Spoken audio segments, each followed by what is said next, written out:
Senior citizen na kami.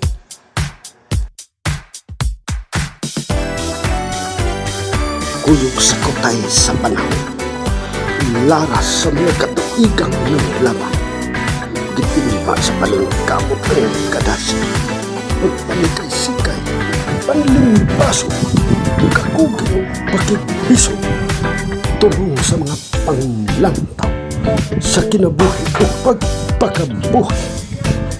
May paglurang ang tanan, kayang matagli na lang ano sa katao.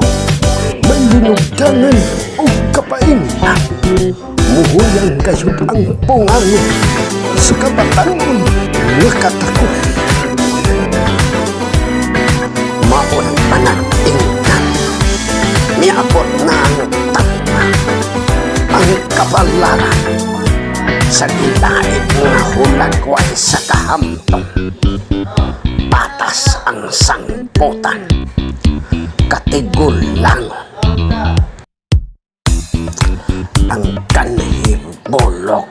Itong nga mga buhok, buti na gayud tinta, dili mo na lamang maalinggatan ang kausaban. Duyog sa nalusno mo ng pamanit o kusog, dakong paghingilin sa hitsura o panagpay.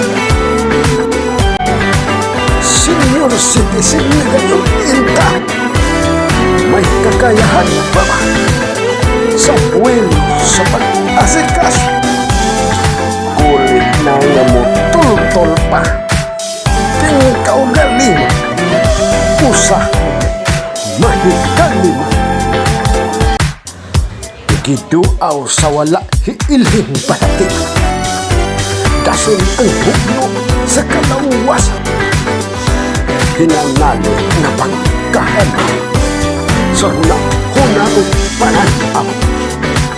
Gidulgan sa nagkalaiyang mga sakit na dili sarang mahatagan sa tukma nakasulbaran.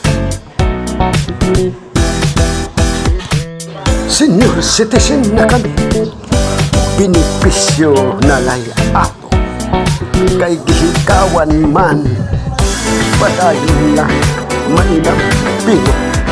Subay ang nahibilin nga kutay sa dugo o kinabuhi, mga panukit-dukit sa kagahapon, igong ihabilin na handuman.